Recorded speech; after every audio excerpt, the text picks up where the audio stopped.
kita boleh meyakinkan pembeli sebab apa? Tak ada risiko. Kita cakap modal yang sedikit, hanya 1/5, 20%. Dan kemudiannya risiko tak ada sebab LBN boleh beli balik. Apa kita takut? Cuma katakanlah kalau sesak, kita pasipan tu 1% paling tinggi. Jadi 12%. Katalah paling rendah pada tahun tu, kita tak boleh bayar. LBN datang tolong. Jadi saya tak nampak yang fikiran kita masih lagi tertutup kan. Jadi kita mesti ambil peluang ni, kita cuba dulu sikit-sikit. Saya recommend pada orang, biar kita bermula daripada 10. You tengok dulu. You beli 10, ada 600, you beli lagi. Ada 700, you beli lagi. Kan? Kalau you tengok setahun tu ada perbezaan dalam ekonomi keluarga you, kenapa tak boleh teruskan? Kalau you sesak pun, susah katalah pada tahun tu, you boleh datang balik kepada LBN. Kan LBN kan datang tolong balik pada you. Kan lebihan yang sedikit ke, banyak ke, itu bergantung kepada pasaran.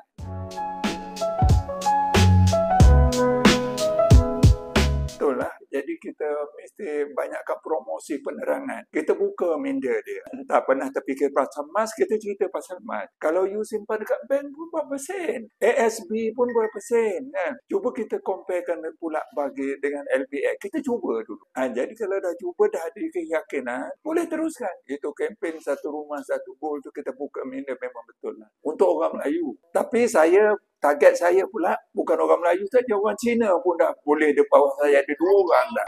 Saya pelanggan Cina, saya buka minda dia. Katalah tempat saya sana keluarga petani. Satu kali dia jual durian dapat 1 juta, 500,000, 600,000. Jadi kenapa you tak cuba beli 1 kilo dulu? Saya sarankan keluarga Cina, you beli 1 kilo dulu. You simpan dengan RM60, you dapat nilai RM450,000.